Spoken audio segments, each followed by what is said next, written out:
வீட்டு பக்கத்தில் நாகப்பாம்பு ஒன்று வந்திருக்கு, அதை ரெஸ்கியூ பண்ணணும்னு சொல்லிட்டு தெரிஞ்சவங்க ஒருத்தவங்க கூப்பிட்டுருந்தாங்க. நான் அங்கே போயிருந்தேன். அங்கே போய் பார்த்ததுமே இந்த பெரிய புத்துக்குள்ளே தான் பாம்பு இருக்குது, அதை நான் பார்த்துருந்தோம். வந்து வெளியே போகுது அப்படின்னு சொல்லியிருந்தாங்க. பாம்பு ரொம்ப பெருசாக இருக்கிறதாவும் சொல்லியிருந்தாங்க. நான் அவங்ககிட்ட பைப் ஒன்று கேட்டிருந்தேன், தண்ணி போட்டு பார்க்கலான்னு சொல்லிட்டு.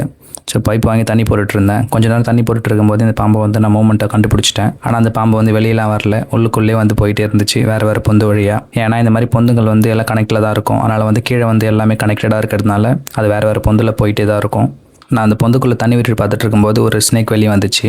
அது பாம்பு பிடிக்க போனது கோப்ராவை. ஆனால் அங்கே இருந்தது பார்த்தீங்கன்னா ஃபஸ்ட்டு உல்ஃப் ஸ்னேக் தான் வெளியே வந்துச்சு. அந்த உல்ஃப் ஸ்னேக்கை சேஃபாக ரெஸ்கியூ பண்ணி பாட்டிலில் போட்டுட்டேன். அதுக்கப்புறம் எப்படி பார்த்தாலும் ஒரு 1.5 மணி நேரத்துக்கு மேலே ஆகிடுச்சு அந்த கோப்ரா வெளியே எடுத்துகிட்டு வரதுக்கு. ரொம்ப நேரம் தண்ணி போட்டு பார்த்துட்டே இருந்தேன். எல்லா ரெஸ்கியூமே ஈஸியான ரெஸ்கியூ கிடையாது. ஒரு ரெஸ்கியூலையுமே டிஃப்ரெண்ட் சேலஞ்சஸ் இருக்கும். அதேமாதிரி ரிஸ்க் நிறையா இருக்கும். அதனால் வந்து ஹேண்டில் பண்ணுறவங்க தயவுசெய்து ரெஸ்கியூவர்ஸ் ரொம்ப காஷியஸாக இருங்க. பாம்பு பிடிக்க தெரியும் அப்படின்றதுனால ஓவர் கான்ஃபிடென்ட்டில் இருந்தால் கண்டிப்பாக வந்து அசம்பாவிதம் நடக்கிறதுக்கு வாய்ப்பு இருக்குது. அதனால் ரொம்ப கேர்ஃபுல்லாக இருங்க. தேங்க்யூ.